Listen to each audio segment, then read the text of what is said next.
Hello and welcome back to the 2023 Las Vegas Challenge. You are watching round 3 back 9 coverage here on JomezPro with me, Nate Sexton, Jeremy Koling, and Paul Ulibarri.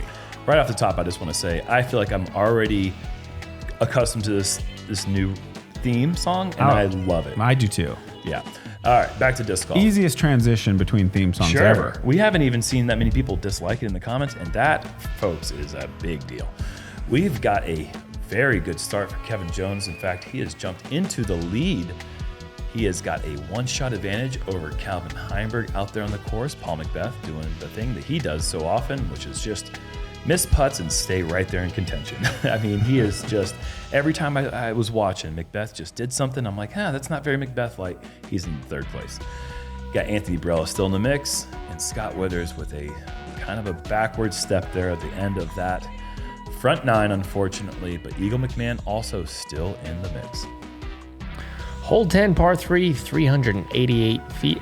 Actually, one of my favorite holes on the course. I think this brings a lot of things into play, especially that big pond to the right. You can do this move right here, which is kind of crazy to me. A little layup, get your par, get out of there. It is a really tough shot right now with a left to right crosswind, and there's a low ceiling, as you can see. That's a really nice angle right there. You have to put it over the water in order to have a chance to get this one. You think that was an intentional layup from Kevin, or do you think that was just a misfire? Yes, without a doubt. And Eagle playing the aggressive shot, but on the safe side of the green, he's going to have a scary and fast putt with a left to right crosswind. Anthony shooting even par on that front 9 and just throwing it to the moon. And it doesn't come back. It stalls out and out of bounds. That was crazy. I'm surprised that didn't want to swing a little bit for him. Yeah, he's moving backwards now. He's going to be under 20 under par at that 19 mark unless he can make some sort of miracle shot. And all the high praise we had for him and his driving ability in round 2 is just kind of going the other direction right now. And he has just not been giving himself the opportunities that we saw at the end of a course.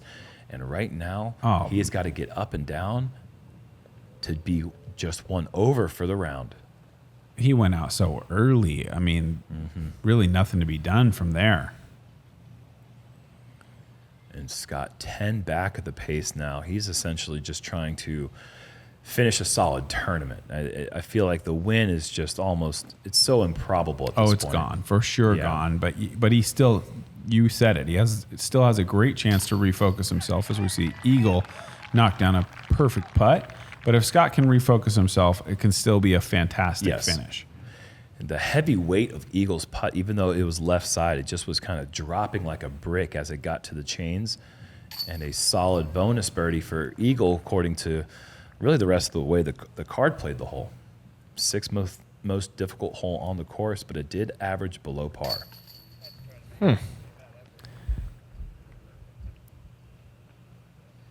Kevin just laying it up. I like that. Yeah, he's done a lot of the heavy lifting on that front 9, 5 under, with Eagle just going 2 under and AB shooting even. Now he's over par, so he's playing some good golf right now. Hole 11, par 4, 635, with the OB golf green really prominent in your view as you're looking out at this fairway. You'd like to make the decision. Are you going to play left of it, or are you going to go big and try to get all the way over up under these trees on the drive, pushing over 500 feet? That's going to make the approach obviously much easier if you can do that. Not a single guy on this card is going to be laying this tee shot up, not with this tailwind. Eagle has all the power in the world to get to the pin, and my goodness, has he put a move on this. He just was going to go past the basket. That was going to be long. Oh, my goodness. That was absolutely enormous. Kevin doing his flippy hyzer flip thing, and look at the ride he's getting. This is so wide. Look at that skip and the slide. Is that C1 that we're seeing there? Just outside, it looks like. Oh, my goodness. Kevin Jones throwing a 600-foot placement shot. Mamma mia. What a shot. And Scott with a nice try. Oh, Well, we know where this one's going. And the only thing that's going to stop this from getting there is, well, it's hyzering, so that's Wow. But it kind of got there. It did kind of. Oh my gosh, 2 putts for eagle coming up. Scott is the farthest guy away on a 635-foot hole, and he's about 90 feet. And eagle, this is a very difficult shot. Just electing to play for the easy birdie. If we had to play 18 of these, I just wouldn't play. Kevin for eagle. Give it to him. Wow. Kevin would never miss that tournament. Kevin would move heaven and earth to make it to that tournament where you play this hole 18 times. My goodness, a deuce on this. And AB, he's going to drop 3 back of the pace now because he missed an eagle putt. He lost a stroke because he missed his eagle putt from circle 1's edge.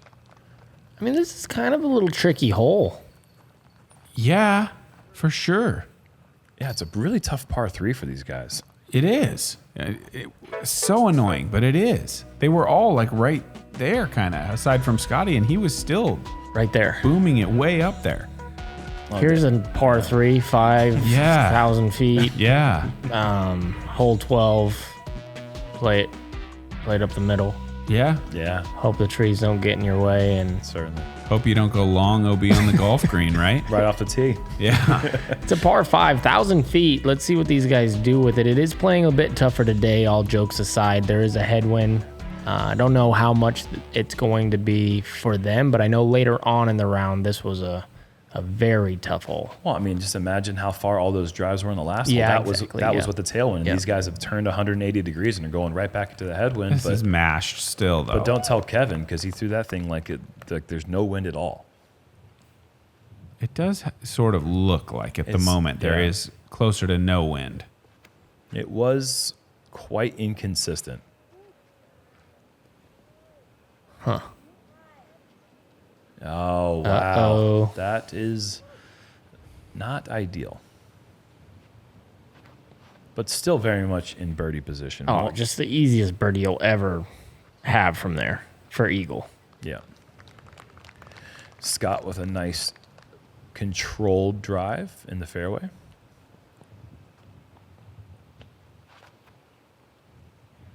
AB, does this... this is drifting OB, unless it gets lucky, I think.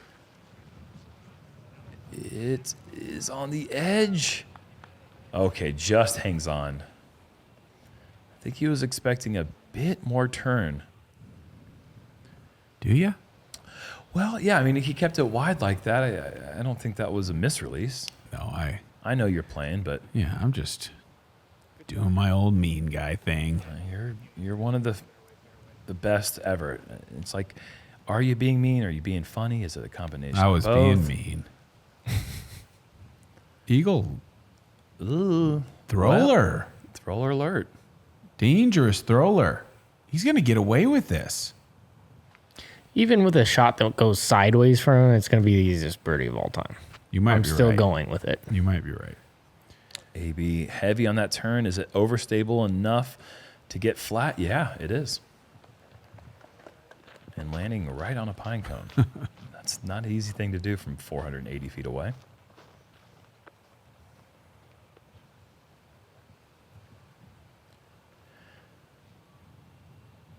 Kevin out driving the card I mean, twice in a row. he has aced a 500-foot hole before. This is great. He's probably got 200 in, maybe less.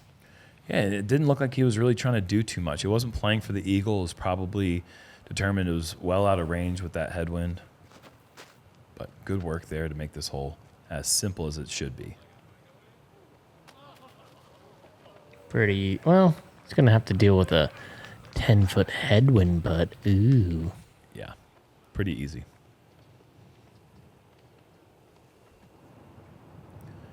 That would be a third straight birdie for Eagle if he's able to step up and make that one. And Scott would love to have his second straight birdie, and he will be getting that.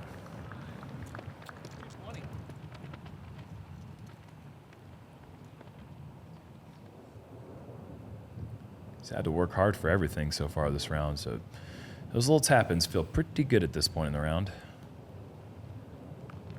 You really want to be inside the bullseye on this one with that wind. It is picking up. I think this is about the time where it started to get a bit crazy for you guys. Am I right? Yeah, I think I was probably almost off the course at this point, but 17 and 18 from my perspective, it was when kind of tornadoes started swirling around a little bit. That might be pretty similar timing. Yeah, that's a solid putt there from AB. For the bird, eagle with an awkward straddler, but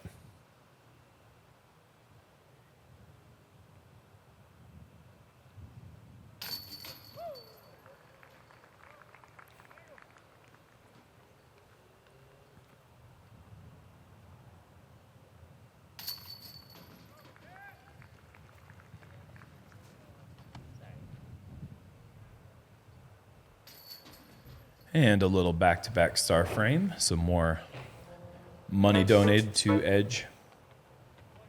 DiscGolf.org.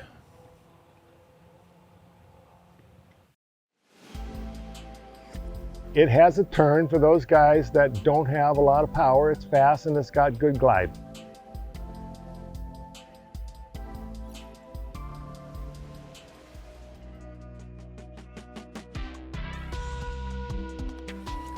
Hole 13, par 3, 363 feet going uphill with the OB green and the hazard bunker. Most players are going to try to throw flat power shot and try to stall it left at the end just around the bunker to putt back to the hole. So you'd like to throw just a little deep here if you're playing it as safe as possible. If Kevin birdies this one, he is just full on fire mode. And this is going to be a tough get now, as wide as that is. Well, that's some good ground play. It really is. It's not going to be easy to run at full steam, but he's got a definite runnable putt at edge of the circle. wasn't scared of running that eagle putt, I'll tell you that. Eagle with just a single one step.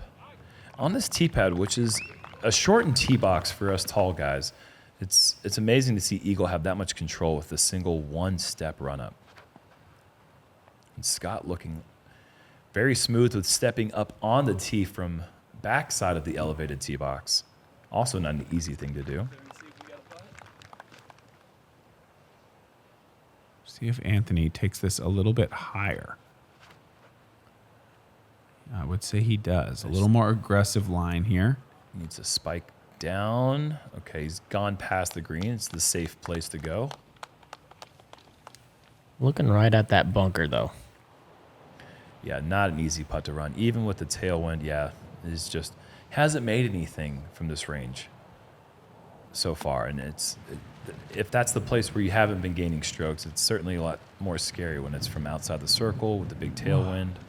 Those layups were a little disappointing. Like they left themselves I think it's a chicken wing.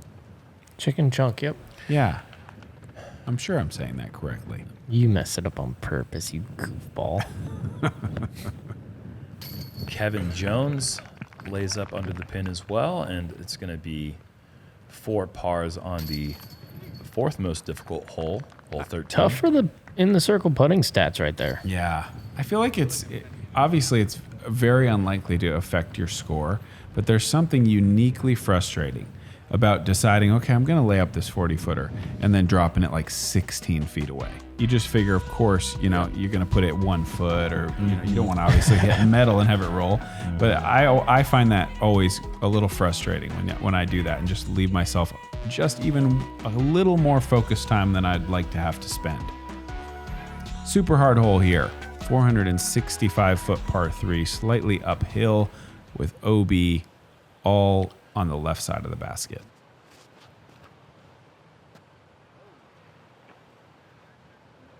This hole completely changes just based on the time of day you play it. I mean, for some of these earlier groups that played this one in the calm, it is on the edge of being reachable. But right now, this is playing effectively as a par 4. Well, the cool thing about playing it earlier is it's a lot easier to reach the green. And I figured that out. Yeah. I don't think I could have done it here. I think they caught a good break having this crazy wind, honestly. Another cool thing about playing this hole earlier in the day is it's a lot easier to miss cash. You know, these guys are not worried about that. Yeah.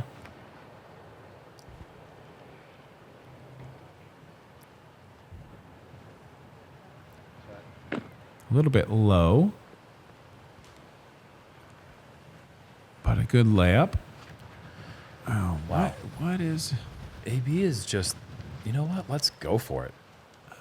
It worked. That can be such a silly way to go out of bounds. Yeah, that's how I felt about that. Just getting a little frustration out, but he doesn't pay any price for it. Kevin making it so difficult to catch him. He is playing so well. Yeah. Yeah, in all aspects. Jump putt, in the circle putting, game time decisions, I was gonna making say, the right yeah. plays. Like, he is in control of everything. Laying up when he's supposed to. I mean, This is a really weird shot over here. And I think, you know, he's been doing it the whole round, and it's got to be getting under AB's skin. You know, just watching him, he's not going to mess it. I can't get a stroke here because he's just laying it up. Now I have to go for it, you know? Yep. for sure. It's a difficult thing to do, to be able to go for a hole and decide to lay up and then execute both perfectly. You know, it's like, it's difficult to do it, to game plan that way and to say, all right, I'm not going to go for these, but I'm going to birdie these ones. Then you put a lot of pressure on those birdies, but Kevin's been delivering. Woo. That is a very solid par save for Eagle. Yeah, really tough putt. Straight uphill, right to left crosswind. That's a right-handed spin putter's nightmare.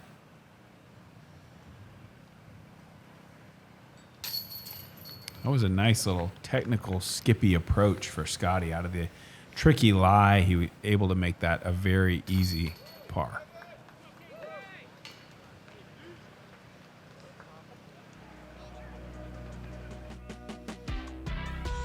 There were 4 birdies on that hole. Wow. Aaron Gossage, D.W. Haas, Casey White, and Nick Hansen. I wonder if Gossage got that with the forehand. Yeah, it's the exact thing I just wanted to ask you. That would be pretty insane to It think. really would, wouldn't it? The Blue Bomber back in action. Hole 15 is one of the last must-gets. 16 is the easiest hole in the course, but this is one you really feel like you got to get. And this is going to need some slowdown, and it's going to be the first real big mistake for Kevin. I'm not so sure. I mean, hindsight, obviously easy to nitpick, but the flex play I don't quite understand here. Why extend the shot? This Heiser a little more simple and still pushing long with that tailwind.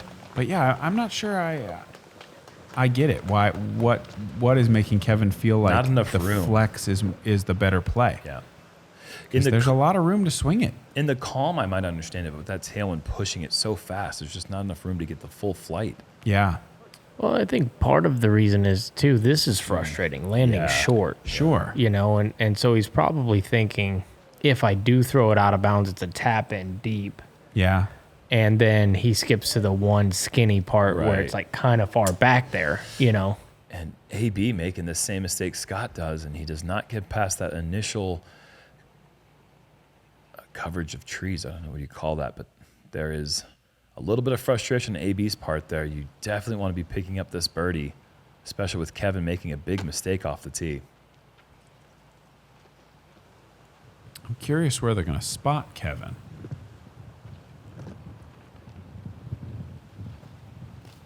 And that just hammered down.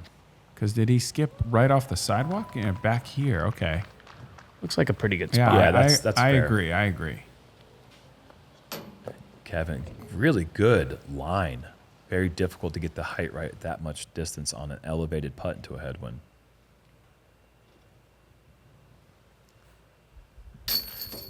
The lurker himself, huh? He's emerging from the shadows.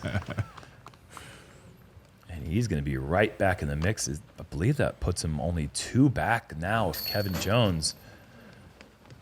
You can't be rushing those little tap-ins like that with the bag on. The wind blowing and the elevated basket. Getting away with it. That's one of those things you get away with. You don't get away with it once and you never make that mistake again. You can see that phenomenon we're talking about. The longer a tournament goes on, the closer Paul Macbeth, Eagle McMahon, and Calvin Heimberg get to winning it.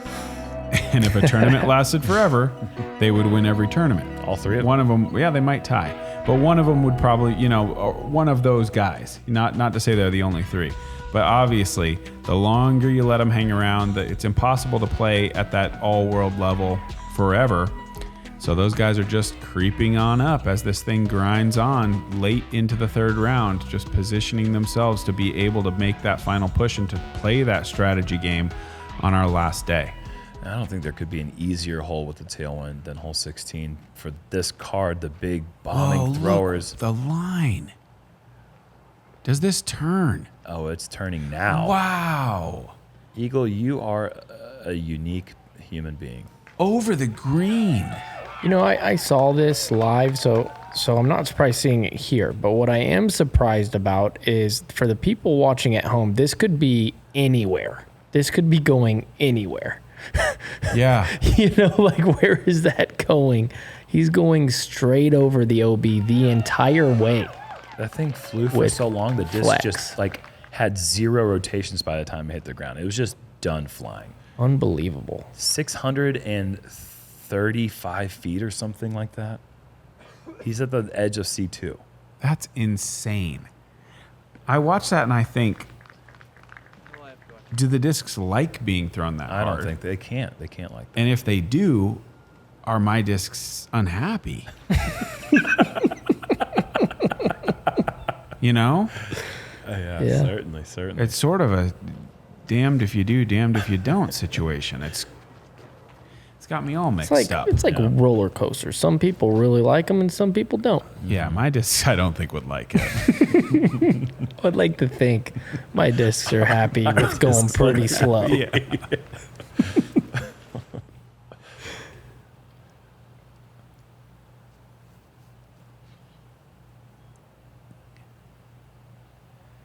Kevin, a longer approach, and it's not the greatest approach. Certainly makeable, but Yes. he'll be a little bit frustrated with that. Anthony, a huge shot himself, and he will have the tap in. So what is Eagle going to do here? The wind doesn't look terrible at the moment. Well, he's gonna. It's a scary putt to run. Yeah. He's what, edge of C2, we think? Yeah. He just laid up a putt in a circle a second ago. And Yeah. Totally content to lay it up. I think the point of that play is to try to put it in circle one, Yeah. and then you go for it. Yep. That putt from that range, even though that flag is very calm right now, that slope goes quite a bit down that hill as Kevin knocks down a really nice putt. Yeah, his putt is looking so confident right now. But if Eagle misses that Eagle putt, he sacrifices the birdie as well. Put yourself in his position. If we were all right there in that position in the tournament, are you running that? I'm not. I'm laying it up, I think. Because you need the birdie more than you need the Eagle. What's up, everyone? Simon Lazat here. I want to give a quick shout out and thank you to everyone who's watched and enjoyed the new show Beyond Disc Golf here on JomezPro. If you've not watched the show yet, go check it out now. We have a merch restock, fresh shirts, fresh hats, and Jomez is running a 10% sale on their website, running through Monday night. Now back to the action.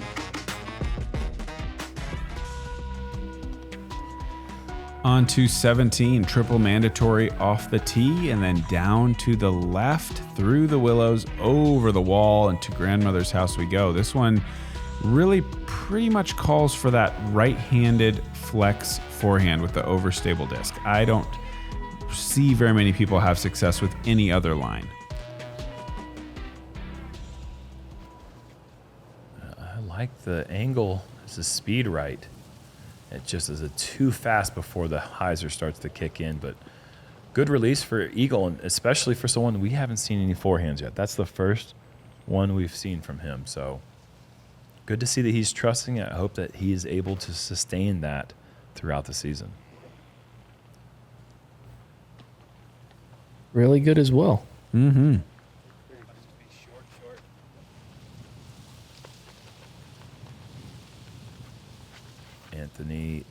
just over the hill, and you really like that play because that's the result. I mean, if you get over that hill, it immediately drops off, and it's going to give you pretty good distance. Ooh. Look at that. That is so sweet. And Wow. Kevin Jones. Got it all working. He really does, man. This is a solid round. And even the shot that he just threw out of bounds looked like that was kind of what he was wanting it to do. It didn't look like an errant shot. It just pushed too far, like a bad wind read. Sure. Eagle a bit left. A bit high as well.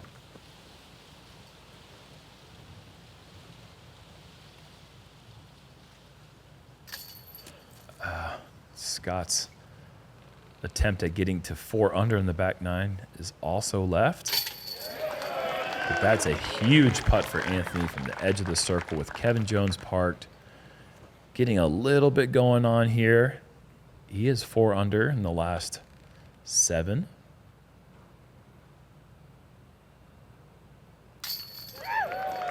But for all intents and purposes, this has been an off round for Anthony. He has lost the lead and lost it by several strokes.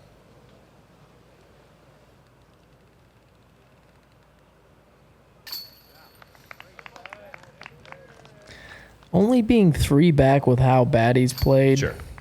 Really nice. It's nice to have a lead ever in a tournament. Mm-hmm. You have a few to play with, and he needed them. I think, yeah, anyone that's within 5 of the lead going into the final round is certainly in the mix. A lot of things can happen at Innova, especially in that back 9 as it starts to get pretty brutal. Hole 18, par 3, 402 feet. Out of bounds green short. These guys probably won't have a problem with that, but you do have out of bounds deep as well. Very punishing green, and if you do hyzer out too far to the left, that could be a problem as well. Here's AB clearing that green, hits the hillside, skips up in the circle. And if he's able to collect the birdie here, that is a huge momentum shift in his favor going into the final round, just finishing it this well. I just love the way Kevin's flipping that up. It gets that baby ride. It seems like every shot he's thrown has never just drifted or hyzered out. It's been like perfectly thrown it. Yeah. And Almost just every time. Yeah. chewing up distance the whole time, not overdone. This is maybe in a little trouble. No. Oh, the speed of Eagle. A lot of that is about the shape of the mold, too. I think other discs at that speed, if they have different shaped bottoms, they might not slide. You know what I mean? You know what I'm saying? Yeah, I do. And Scott, this is also, though, this is in danger. Oh, get across. Yes. Look at that little hop it took right before it got to the green. If it doesn't get that hop, no chance it gets to the hyzer edge and slides off, and he would have been out of bounds. A very good break.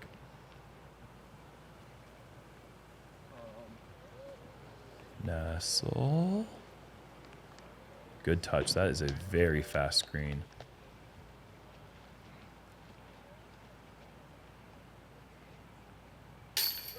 Oh, right side. That was a lot of chains. Oh. Seems like that basket's kind of leaning a little bit. And you said Kevin putted 100% C1 in the first round. That was that would have been for 100% in round 3. And just barely off right side chains. I mean, clearly you see that his drives are going well, but he is putting the lights out right now. Do you guys see the basket leaning? Yes. Oh my goodness. Wow. That's the side he kind of popped out on. Wow. Yep. Well, let's give props to Anthony Barela for the huge birdie in 18 and to finish out with a turkey. And with Kevin missing that putt, that gets him right back in the mix. He's going to only be 2 back with Kevin's great round. Turkey is usually better than a chicken chunk. Boy. For sure. Really impressed with Kevin Jones today. Yeah, but look at Eagle bogey free. That's impressive. I think, like you said a minute ago, Anthony Barela not having his best stuff. The worst score of all, it's actually half as good as the next best score we see in that top 10. Everyone at least 8 or better on that top 10. Anthony shooting only 4 under. just 2 back of the lead going to the final round, as we see Calvin Heimberg into the lead card. Eagle McMahon rounding out our lead card for the final round. I mean, 4 heavy hitters. It always is that way, but it is going to be a very exciting conclusion to the 2023 Las Vegas Challenge, and I can't wait to see it.